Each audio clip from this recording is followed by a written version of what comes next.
প্রশ্ন 6 পৃষ্ঠা 209। বৌদ্ধ মতে কর্মবাদ কি? বৌদ্ধদের কর্মবাদ সংক্ষেপে আলোচনা করো। উত্তর: বৌদ্ধ মতে কর্মবাদ। বৌদ্ধ মতে কর্ম ও কর্মফলের মধ্যে এক প্রকার কার্য-কারণ সম্পর্ক বিদ্যমান।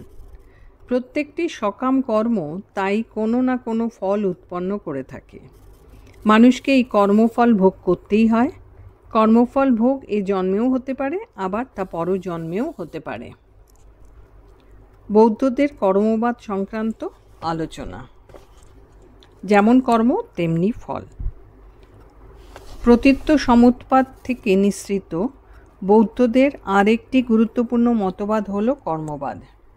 কর্মবাদের মূল বক্তব্য হলো, যেমন কর্ম করা হবে তেমনি ফল লাভ হবে। কর্মফল জীবকে নিজেকেই ভোগ করতে হয়।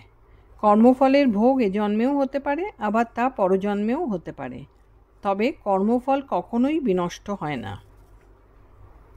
কর্মফলের ভোগ তাই মানুষের নৈতিক জীবনের একটি সাধারণ নিয়ম। এই নিয়মকে কেউই উপেক্ষা করতে পারে না। কর্মবাদের ভিত্তি। মানুষে মানুষে পার্থক্যই বৌদ্ধদের কর্মবাদে বিশ্বাসী করে তুলেছে। অর্থাৎ মানুষে মানুষে ভেদই হল কর্মবাদের ভিত্তি।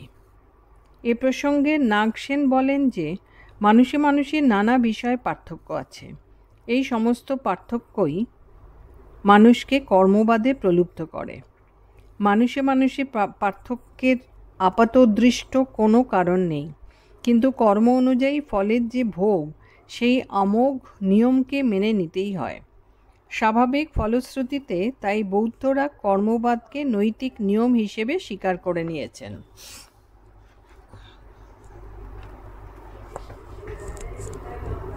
সকাম ও নিষ্কাম কর্ম।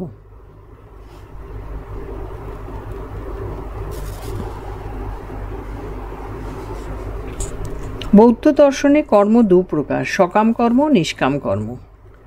কামনা বাসনাজনিত সকাম কর্মেরই ফল আছে, নিষ্কাম কর্মের কোনো ফল নেই। সকাম কর্মের ফলেই মানুষকে জন্ম থেকে জন্মান্তরে ঘোরায়। সকাম কর্ম আবার কায়িক, বাচিক ও মানসিক রূপে 3 প্রকার হতে পারে। এই প্রত্যেক প্রকার সকাম কর্মের পেছনেই কর্মফল বিদ্যমান। কোনো ব্যক্তি যদি নিজে প্রাণী হত্যা করে, তবে তা কায়িক কর্মের পর্যায়ভুক্ত হয়। কিন্তু কেউ যদি নিজে প্রাণী হত্যা না করে অপরকে প্রাণী হত্যার জন্য আদেশ দেয়, তখন তা বাচিক কর্মের আওতাভুক্ত হয়। আর কোনো ব্যক্তি যদি নিজে প্রাণী হত্যা করতে না পারার জন্য মনে অনুতাপ করে, তবে তাকেই বলা হয় মানসিক কর্ম।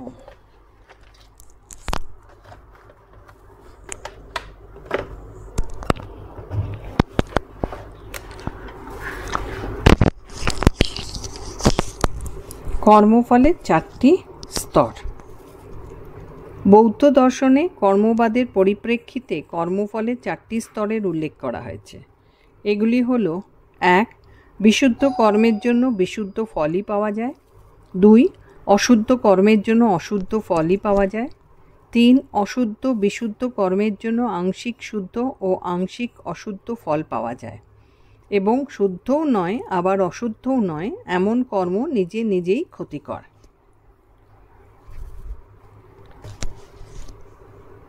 কর্মবাদের ধারণায় জন্মান্তরবাদ।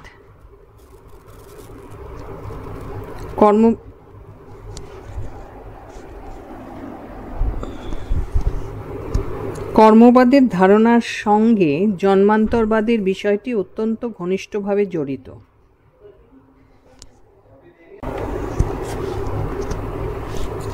বৌদ্ধরা দাবি করেন যে,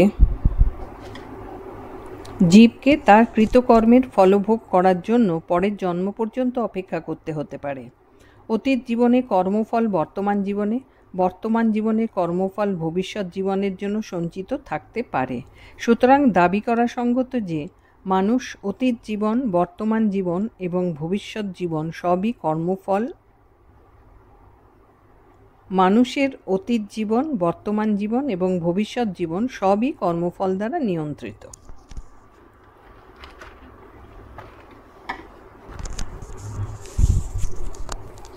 সংক্ষিপ্ত উত্তরভিত্তিক প্রশ্নাবলী। Type 2, marks 3। প্রশ্ন 1, নাস্তিক দর্শন হিসেবে বৌদ্ধ দর্শনের পরিচয় দাও। উত্তর, নাস্তিক দর্শন হিসেবে বৌদ্ধ দর্শনের পরিচয়। ভারতীয় দর্শনের ইতিহাসে যে সমস্ত নাস্তিক সম্প্রদায় পরিচয় পাওয়া যায় তাদের মধ্যে অন্যতম হল বৌদ্ধ দর্শন, বুদ্ধিজম। এই দর্শনের মুখ্য প্রবক্তা রূপে উল্লেখ করা হয় গৌতম বুদ্ধের নাম। ভারতীয় দর্শনে বৌদ্ধ সম্প্রদায় একটি নাস্তিক সম্প্রদায় রূপে গণ্য, কারণ বৌদ্ধরা কখনোই বেদের প্রামাণ্যে বিশ্বাসী নয়। বেদকে তারা প্রামাণ্য গ্রন্থ হিসেবে কখনোই গ্রহণ করেন না, আর যারা বেদের প্রামাণ্যে বিশ্বাসী নয় তারাই হলেন নাস্তিক। বৌদ্ধরা নাস্তিক হিসেবে গণ্য হলেও তারা কিন্তু কখনোই চার্বাকদের ন্যায় চরম নাস্তিক নয়, কারণ তারা বেদের প্রামাণ্যকে অস্বীকার করলেও চার্বাকদের মতো কঠোরভাবে তার বিরোধিতা করেননি। বেদের প্রামাণ্যকে তারা অস্বীকার করেছেন ঠিকই, কিন্তু কখনোই চার্বাকদের ন্যায় তারা বলেননি যে বেদ হল ধূর্ত ব্রাহ্মণদের রচনা। আবার বেদের প্রামাণ্যকে অস্বীকার করলেও বৌদ্ধ সম্প্রদায় কর্মফল, জন্মান্তরবাদ এবং নির্বাণের মতো বিষয়গুলিকে স্বীকার করে নিয়েছে এবং সেগুলির উপর অত্যন্ত গুরুত্ব আরোপ করেছে। বৌদ্ধদের এই সমস্ত বিষয়গুলি কখনোই চার্বাকদের ন্যায় চরম নাস্তিকতাকে নির্দেশ করে না।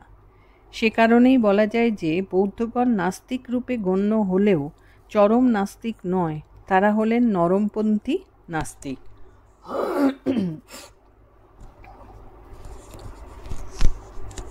প্রশ্ন 2, আর্যসত্য কাকে বলে? আর্যসত্য কয়টি ও কি কি? উত্তর, আর্যসত্য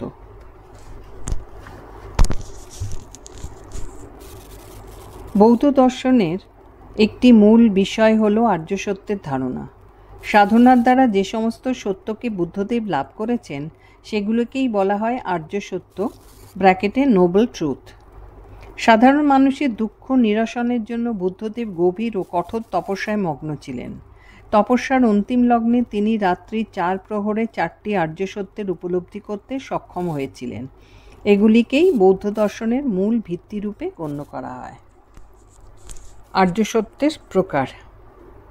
তপস্যার শেষ রাত্রে 4 প্রহরে 4টি সত্যের উপলব্ধি করায় বৌদ্ধ দর্শনের আর্যসত্যের সংখ্যা হল 4টি, ব্র্যাকেটে চত্বারি আর্য সত্যানি। এগুলোকেই বলা হয় আর্যসত্য চতুষ্টয়।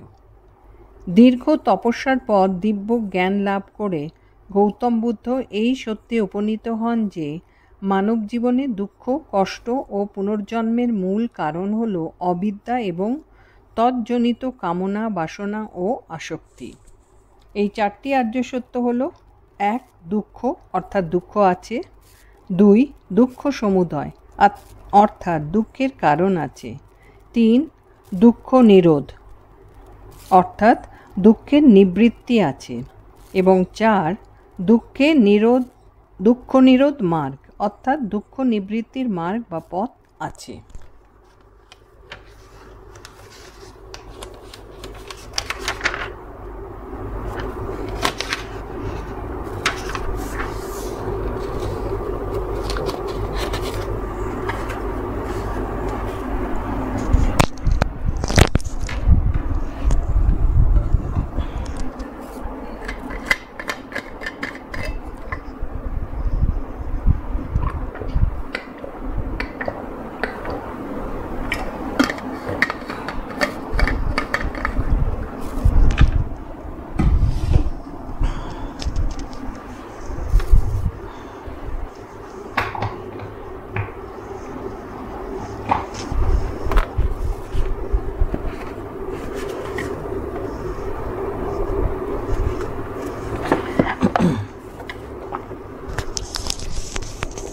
পৃষ্ঠা 210।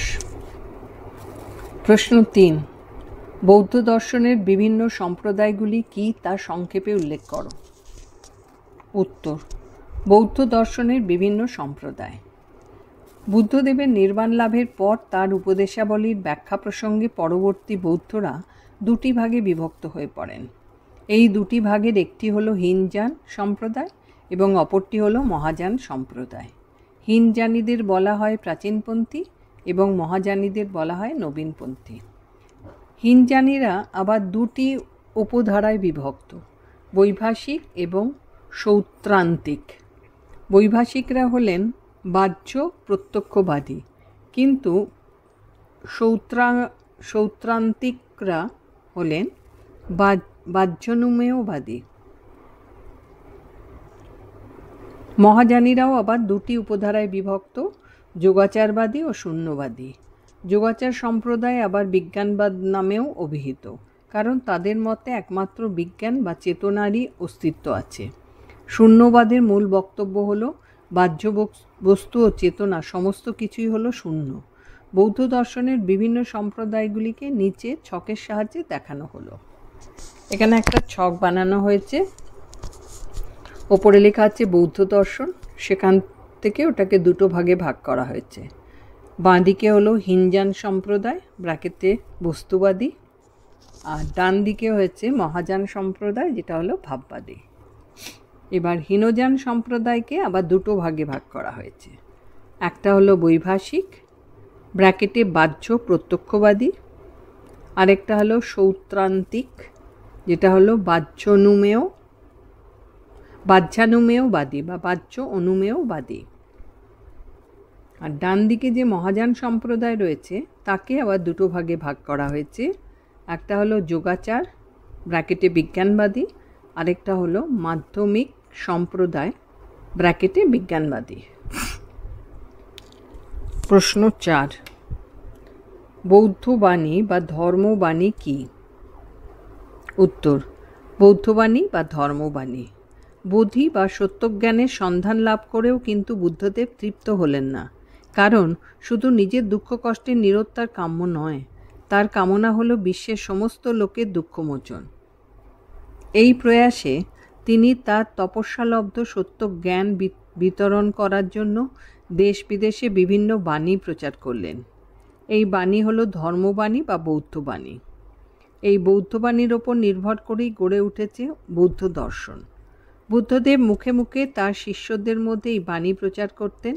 এর জন্য কোনো লিখিত গ্রন্থ না থাকায় বুদ্ধদেবের শিষ্যরা পরম্পরাগতভাবে এগুলিকে মৌখিকভাবে প্রচার করতেন, কিন্তু বিভিন্ন শিষ্য ভিন্ন ভিন্ন ব্যাখ্যার মাধ্যমে এগুলিকে প্রচার করার ফলে বৌদ্ধ দর্শনের মধ্যে বিভিন্ন সম্প্রদায়ের আবির্ভাব হয়। এই কারণেই পরবর্তী পর্যায়ে বুদ্ধদেবের মৃত্যুর পর তার কয়েকজন মূল শিষ্য তার উপদেশগুলিকে পালি ভাষায় লিপিবদ্ধ করেন। এগুলিকে বলা হয় পিটক, যার অর্থ হলো নৈতিক উপদেশাবলীর ঝাঁপ বা পেটিকা। সংখ্যায় এরূপ পিটক হলো 3টি, সে কারণে এগুলিকে একসঙ্গে বলা হয় ত্রিপিটক। প্রশ্ন 5, সম্যক সমাধি কি? এর স্তরগুলি উল্লেখ করো। উত্তর, সম্যক সমাধি এই মার্গটি হলো অষ্টাঙ্গিক মার্গের শেষ মার্গ। এই মার্গের পূর্বে যে আরও 7টি মার্গ আছে সেগুলিকে যদি কেউ যথাযথভাবে অতিক্রম করতে পারে তবে সঠিক সমাধি বা ধ্যানের মাধ্যমে সাধক নির্বাণ লাভ করতে পারে।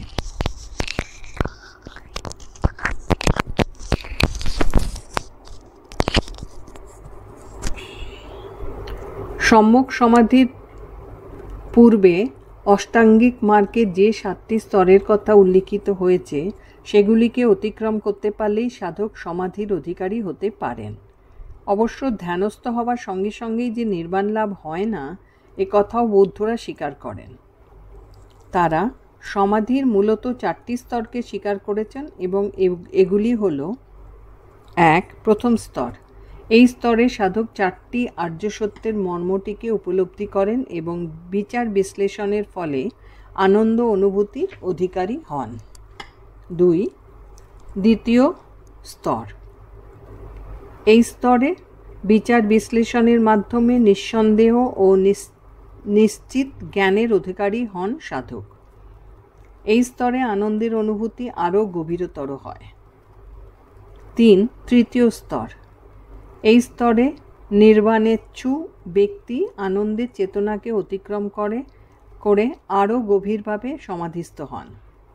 এর ফলে সাধকের মনে এক নিষ্পৃহ ভাব জাগরিত হয় এবং জাগতিক বস্তুসমূহ সম্পর্কে উপেক্ষার মানসিকতা সঞ্চিত হয়। 4. চতুর্থ স্তর। এই স্তরে সাধকের সর্ববিধ অনুভূতির অবলুপ্তি ঘটে এবং ধ্যান বা সমাধি গভীরতর রূপে প্রতীয়মান হয়। এই স্তরেই মুক্তকামী ব্যক্তির পূর্ণ সত্য উপলব্ধি হয়, ফলত দুঃখের আত্যন্তিক নিবৃত্তি ঘটে ও নির্বাণ লাভ হয়। প্রশ্ন 6।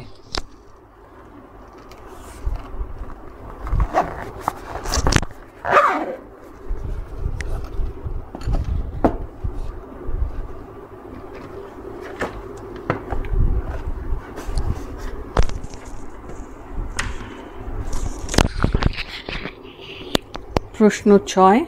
বৌদ্ধ দর্শনের প্রথম আর্য সত্যটি সংক্ষেপে উল্লেখ করো। উত্তর: বৌদ্ধ দর্শনের প্রথম আর্য সত্য। তপস্যার ফলে বুদ্ধদেব প্রথম যে সত্যটি উপলব্ধি করেন তা হল জগতের সব কিছুই দুঃখময় ব্র্যাকেটে সর্বম দুঃখম। জন্ম, জরা, রোগ, শোক, ব্যাধি এবং মৃত্যু হল জীবনের নিত্য সঙ্গী। এগুলি সবই জীবের দুঃখপূর্ণ অবস্থা। এছাড়াও দৈনন্দিন জীবনের আশা আকাঙ্ক্ষার মৃত্যু আমাদের দুঃখ প্রদান করে, মানসিক উদ্বেগও দুঃখ দেয়। প্রিয়জনের বিয়োগ ব্যথা জীবনে দুঃখ নিয়ে আসে, অতৃপ্ত বাসনাও দুঃখের কারণ হয়। অতএব মানুষকে জন্ম থেকে মৃত্যু পর্যন্ত সমগ্র জীবনই দুঃখপূর্ণ অবস্থার মধ্যে দিয়েই অতিবাহিত করতে হয়। জীবন যে দুঃখে পূর্ণ, এই উপলব্ধি থেকেই বৌদ্ধ দর্শনের সূত্রপাত ঘটেছে। জগতে এমন কোনো বিষয় নেই যা আমাদের দুঃখ প্রদান করে না বা দুঃখের কারণ নয়। একমাত্র চারবাক সম্প্রদায় ছাড়া সকলেই দুঃখের এই উপস্থিতির কথা স্বীকার করে নেন। এই প্রসঙ্গে বলা যায় যে জগতের কোনো বস্তুরই স্থায়িত্ব নেই, সব কিছুই অস্থায়ী ব্র্যাকেটে অনিত্যম। সুতরাং যে জগতে স্থায়িত্ব নেই তা কখনো নিত্য বা স্থায়ী সুখ উৎপাদন করতে পারে না। অতএব সঙ্গতভাবেই বলা যায় যে এই জগতে দুঃখ অবশ্যম্ভাবী। প্রশ্ন 7। বৌদ্ধদের দ্বিতীয় আর্য সত্যটি কি? উত্তর: বৌদ্ধদের দ্বিতীয় আর্য সত্য। বুদ্ধদেবের এই দ্বিতীয় আর্য সত্যটি প্রতীত্য সমুৎপাদ নামে গুরুত্বপূর্ণ দার্শনিক তত্ত্ব থেকে নিঃসৃত। এই দ্বিতীয় আর্য সত্যটি হল দুঃখ সমুদায়, অর্থাৎ দুঃখের কারণ আছে। প্রতীত্য সমুৎপাদ তত্ত্বটিকে বৌদ্ধ দর্শনে কার্য কারণ সম্পর্ক সম্বন্ধীয় মতবাদ রূপে অভিহিত করা হয়। এই মতবাদ অনুযায়ী স্বীকার করা হয় যে এই জগতের প্রত্যেকটি ঘটনাই একটি পূর্ববর্তী ঘটনার দ্বারা সৃষ্ট। জগতে এমন কোনো ঘটনা নেই যার কারণ হিসাবে একটি পূর্ববর্তী ঘটনা নেই। অনুরূপভাবে বলা যায় যে এই জগৎ যখন দুঃখপূর্ণ, অর্থাৎ জগতে যখন দুঃখের অস্তিত্ব আছে, তখন অস্তিত্বশীল দুঃখের কারণও নিশ্চয়ই আছে। পৃষ্ঠা 211। কারণ ছাড়া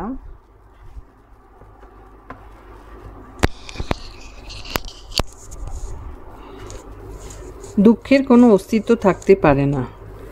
মূল কথা হলো যে দুঃখ এই জগতে প্রতিপদে আছে এবং তার কারণও আছে। দুঃখের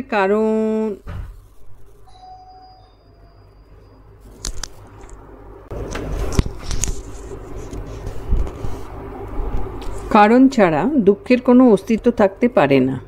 মূল কথা হলো যে দুঃখ এই জগতে প্রতিপদে আছে এবং তার কারণও আছে। দুঃখের কারণে রূপে দ্বাদশ নিদান।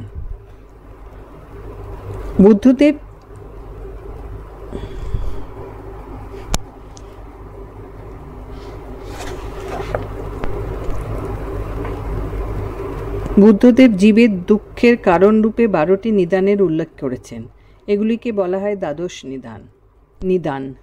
এই দ্বাদশ নিদান মানুষকে জন্ম থেকে জন্মান্তরে ঘোরায় এবং একে অপরের কারণ হয়। বলা হয়েছে অবিদ্যাই আদি কারণ এবং তা জরা মরণে গিয়ে পরিসমাপ্ত হয়েছে। এইভাবে ভব বা জগৎ আবর্তিত, এজন্যই একে বলে ভবচক্র। এই ভবচক্র বা দ্বাদশ নিদানকে নিম্নোক্তভাবে উল্লেখ করা যায়। এখানে একটা ছক করা হয়েছে, যেখানে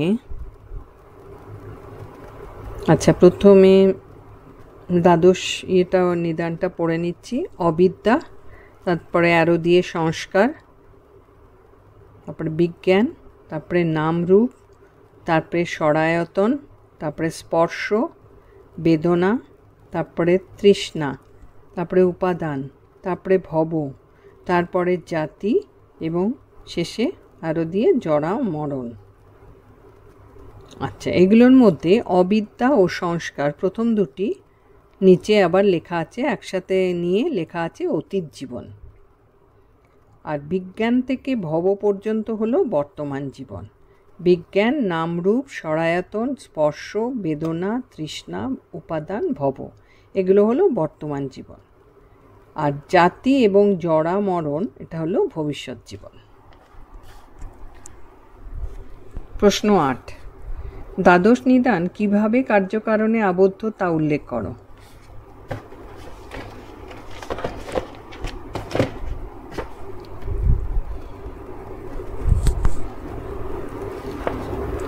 দ্বাদশ নিদানের কার্যকারণে আবদ্ধতা। দ্বাদশ নিদান কার্যকরণ শৃঙ্খলের মধ্যে আবদ্ধ হয়ে মানুষকে জন্মগ্রহণ করায়, দুঃখ ভোগ করায়, আবার পুনর্জন্মও করায়।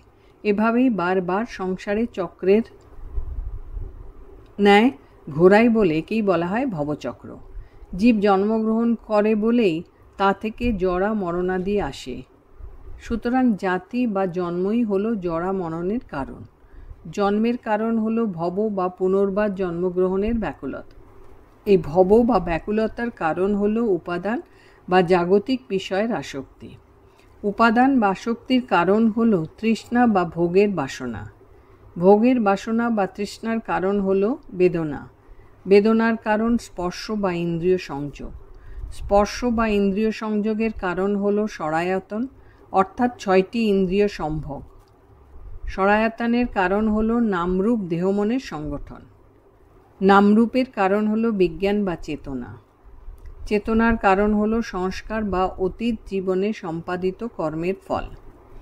সংস্কারের মূল কারণ হলো অবিদ্যা বা 4টি আর্য সত্য সম্পর্কে অজ্ঞতা বা জ্ঞানের অভাব। অবিদ্যাই মূল কারণ, কেননা তা অনিত্যকে নিত্য মনে করায়, ক্ষণিক সুখকে স্থায়ী মনে করায় এবং এভাবে দুঃখ সাগরে মানুষকে নিমজ্জিত করে। প্রশ্ন 9, বৌদ্ধদের তৃতীয় আর্য সত্যগুলি উল্লেখ করো। বৌদ্ধদের তৃতীয় আর্য সত্য। তৃতীয় আর্য সত্যে দাবি করা হয় যে দুঃখের নিবৃত্তি আছে, অর্থাৎ দুঃখকে রোধ করা সম্ভব। বুদ্ধদেব তার সাধনার দ্বারা উপলব্ধি করেন যে যেহেতু দুঃখসমূহের কারণ আছে, সেই জন্য সেই কারণগুলিকে যদি ধ্বংস করা যায় তাহলে তার ফলস্বরূপ দুঃখেরও নিবৃত্তি সম্ভব হয়। দুঃখের চিরনিবৃত্তিকেই বৌদ্ধ দর্শনে নির্বাণ রূপে অভিহিত করা হয়েছে। নির্বাণ শব্দের আক্ষরিক অর্থ হলো অবলুপ্ত হওয়া বা নিভে যাওয়া। কাঠ পুড়ে গেলে যেমন আগুন নিভে যায় বা অবলুপ্ত হয়, তেমনি দুঃখের কারণগুলি অবলুপ্ত হলে দুঃখের অবসান ঘটে। প্রশ্ন 10, নির্বাণের স্বরূপ কি তা সংক্ষেপে উল্লেখ করো। উত্তর, নির্বাণের স্বরূপ দুঃখের আত্যন্তিক নিবৃত্তি তথা নির্বাণের প্রকৃতি সম্পর্কে বৌদ্ধ দার্শনিকের মধ্যেও মতভেদ দেখা যায়। কোনো কোনো সম্প্রদায় নির্বাণকে ভাববাচক তথা ইতিবাচক রূপে উল্লেখ করেছেন, আবার কেউ কেউ নির্বাণকে অভাববাচক তথা নেতিবাচক রূপে বর্ণনা করেছেন। বৈভাষিক সম্প্রদায় এবং নাগসেন ও অশ্বঘোষ প্রমুখ নির্বাণকে ইতিবাচক রূপে অভিহিত করেছেন। অপরদিকে সৌত্রান্তিক সম্প্রদায় নির্বাণকে নেতিবাচক তথা অভাববাচক রূপে উল্লেখ করেছেন। আবার নাগার্জুন নির্বাণকে সৎসৎ রূপে অভিহিত করেন। তার মতে নির্বাণ ভাবাত্মকও হতে পারে না, আবার অভাবাত্মকও হতে পারে না।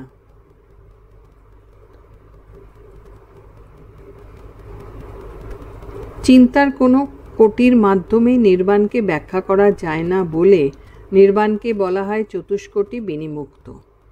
যাই হোক না কেন, নির্বাণ যে দুঃখমুক্ত এক অবস্থা তাতে কোনো সন্দেহই নেই। ধম্মপদে তাই বলা হয়েছে নির্বাণং পরমম সুখম। নির্বাণই হলো পরম সুখ তথা দুঃখের আত্যন্তিক নিবৃত্তি। প্রশ্ন 11, বৌদ্ধদের সমাধির স্তরগুলি কি? উত্তর, বৌদ্ধরা সমাধির মূলত 4টি স্তরকে স্বীকার করেছেন এবং এগুলি হল: 1. প্রথম স্তর। এই স্তরে সাধক 4টি আর্য সত্যের মর্মটিকে উপলব্ধি করেন এবং বিচার বিশ্লেষণের ফলে আনন্দ অনুভূতির অধিকারী হন। 2. দ্বিতীয় স্তর। এই স্তরে বিচার বিশ্লেষণের মাধ্যমে নিঃসন্দেহ ও নিশ্চিত জ্ঞানের অধিকারী হন সাধক। এই স্তরে আনন্দের অনুভূতি আরও গভীরতর হয়। 3. তৃতীয় স্তর। এই স্তরে নির্বাণেচ্ছুক ব্যক্তি আনন্দের চেতনাকে অতিক্রম করে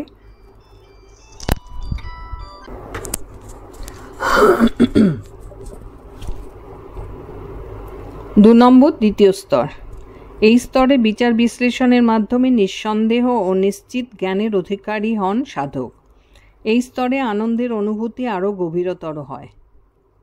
3. তৃতীয় স্তর। এই স্তরে নির্বাণেচ্ছুক ব্যক্তি আনন্দের চেতনাকে অতিক্রম করে আরও গভীরভাবে সমাধিস্থ হন। এর ফলে সাধকের মনে এক নিষ্পৃহ ভাব জাগরিত হয় এবং জাগতিক বস্তুসমূহ সম্পর্কে উপেক্ষার মানসিকতা সঞ্চিত হয়। 4. চতুর্থ স্তর।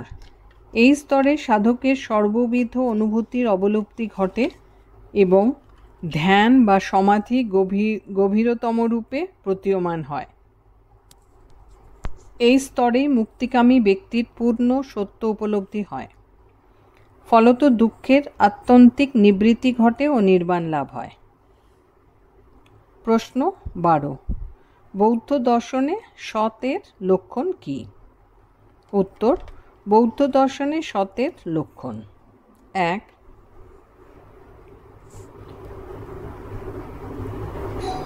অর্থক্রিয়াকারিত্ব।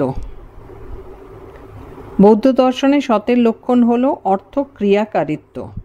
এই অর্থক্রিয়াকারিত্ব শব্দটির অর্থ হল কার্য উৎপাদন করার ক্ষমতা বা যোগ্যতা।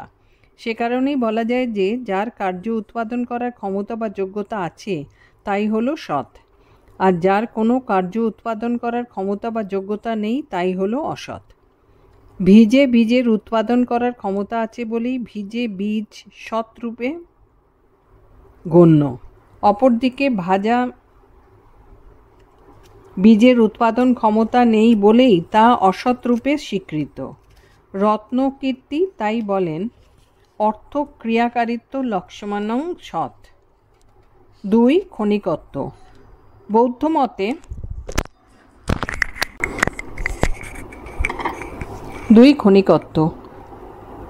বৌদ্ধ মতে স্থায়ী বস্তুর কোনো অর্থক্রিয়াকারিত্ব নেই, কারণ স্থায়ী বস্তুর কার্য উৎপাদন করার কোনো ক্ষমতা বা সামর্থ্য নেই।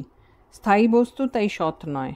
বৌদ্ধ মতে যার অর্থক্রিয়াকারিত্ব আছে তাই হলো সৎবস্তু, আর সৎবস্তু মাত্রেই ক্ষণিক, অর্থাৎ সৎবস্তু একটি ক্ষণের বেশি অবস্থান করে না। অর্থক্রিয়াকারিত্বের জন্যই বস্তুর এক অবস্থা থেকে অন্য অবস্থায় রূপান্তর হয়, আর রূপান্তর মানেই হলো বস্তুর অস্তিত্ব ক্ষণিক। ব্র্যাকেটে যৎ যৎ সৎ সৎ তৎ তৎ ক্ষণিকম।